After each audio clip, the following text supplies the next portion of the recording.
गवळणी आमची बाबा म्हणायची, रीता उलांडोनी रीता करी घट घट रीता करायच्या आणि कृष्णाला पाहायला जायच्या.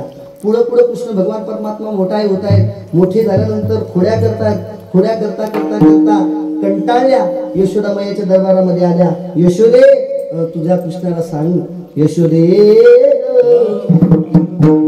तुला येईल राग. यशोदा म्हणजे का मला काय लागेल. तो कृष्ण भगवान परमात्मा तो माझा खोड्या करत नाही. लहानपणी असे करत असेल पण आता तर करत नाही. पण त्यांनी त्या खोड्या थांबवल्या नव्हत्या. एवढ्या खोड्या करायच्या का गवळणी थकल्या. एवढ्या थकल्या का यशोदा मैयाच्या दरबारामध्ये आल्यानंतर म्हणतात, ऐक ऐक बाई यशोदे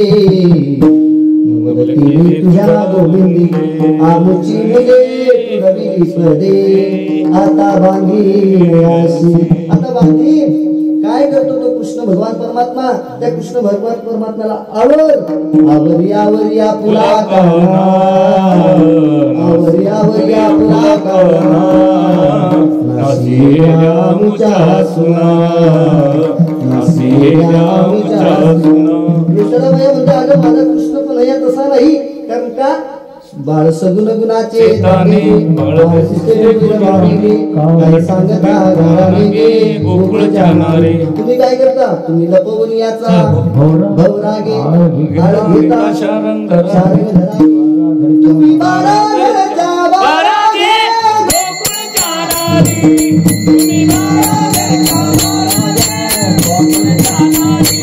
तुम्ही बाळा घरचा बाळागे गोकुळ जाणारे.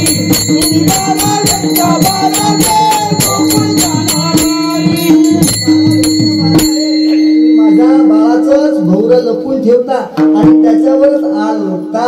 अशा गवळणींना ती यशोदा मैया म्हणते, माझं कृष्ण कन्हैया तसा नाहीये.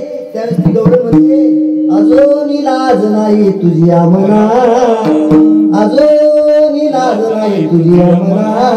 तुझा तुलाची गोड वाटे काना, तुझा तुलाची गोड वाटे काना काना काना नासिया मुचा सुना नासिया मुचा सुना. अगं तुला लाज कसं वाटत नाही, अजून तुला लाज वाटत नाही. कोण म्हणते, दुसऱ्या गवळणी यशोदा मैयाला म्हणते, त्यांनी काय काय खोडी केलेली आहे.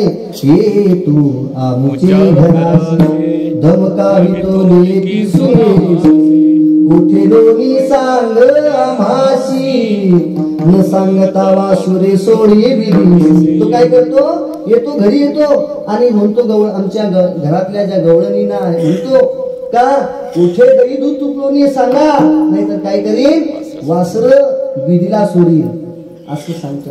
दुसरी गवळण म्हणते, अगं तो कृष्ण कन्हैया काय करतो, आपण खातो दही दूध हात पुसी कसे सुने मुखाला तो स्वतः खातोय आणि ज्या सुना ज्या आहेत त्या झोपल्यात ना त्याच्या तोंडाला काय करतो, दही दूध लोणी ताक असा लावतो आणि तिथून पळूनही जातो.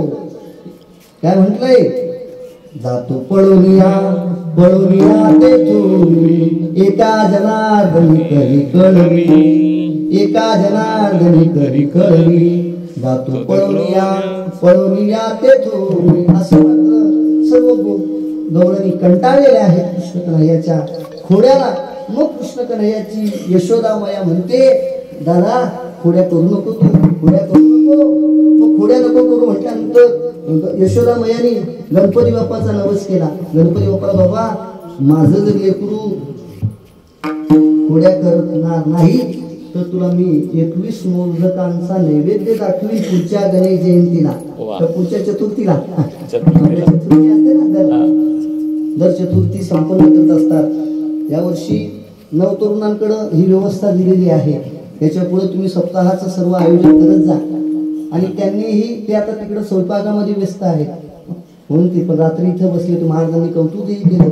सांगू का तुम्हाला, तरुण मित्र परिवार ज्यावेळेस इथं सप्ताहामध्ये उभा राहील ना त्यावेळेस सप्ताहाचं एक ऐश्वर्य संपन्न सप्ताह राहील. लक्षात घ्या.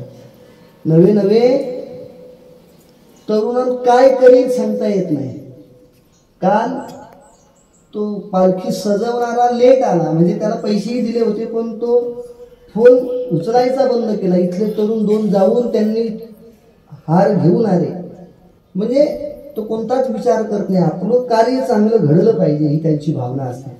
एक बोलू का, माफी मागून बोलतो सर्व वृद्धांची, आजोबांची, मामांची, सर्वांची माफी मागून म्हणतो, तुम्ही लग्न चांगलं करू शकता. लग्न जे आजोबा जे वयस्कर लोक जे आहेत ना ते लग्न चांगलं करू शकतात का, लग्नात काही कमी नाही पडलं पाहिजे, पण तुम्ही सप्ताहाने चांगलं करू शकता. तुम्ही महाराज आम्ही इथपर्यंत तर करतच आलो ना, कैशव बाबा सांगतील मस्त आतापर्यंत तर आम्ही करून आलो ना, वयस्कर आहेत. पण एक सांगून जातो का बाबा, तुम्ही जर काही वस्तू आणायची झाली अंबाडीला जाऊन तर तुम्ही पटकन गाडीवर, आता तुम्ही जाऊन येता तो भाग वेगळा आहे, पण तुमच्यासारखे अजून काही जाऊ शकत नाही, पण तरुण 2 मिनिटात जातील ना घेऊन येते. अजून काल मी पाहिलं त्यांचं की त्यांनी एक इन्व्हर्टर इथं आणले ना, इन्व्हर्टर त्यांच्या माध्यमातून का लाईट गेली आपल्या मंदिरामधली, गावातली गेली, मंदिरातली लाईट नाही गेली पाहिजे याच्यासाठी त्यांनी व्यवस्था आताच तयार करून, म्हणजे हे कार्य ज्यावेळेस संत संगतीमध्ये राहील आणि ते मार्गदर्शन कोणाचं आहे त्यालाही अवलंबून राहतं. मग आपले बाबा आहेत की प्रत्येक गोष्ट मार्गदर्शनाने चालत असते, हे करा ते करा. मग बाबांचं मार्गदर्शन गेले अनेक वर्षापासून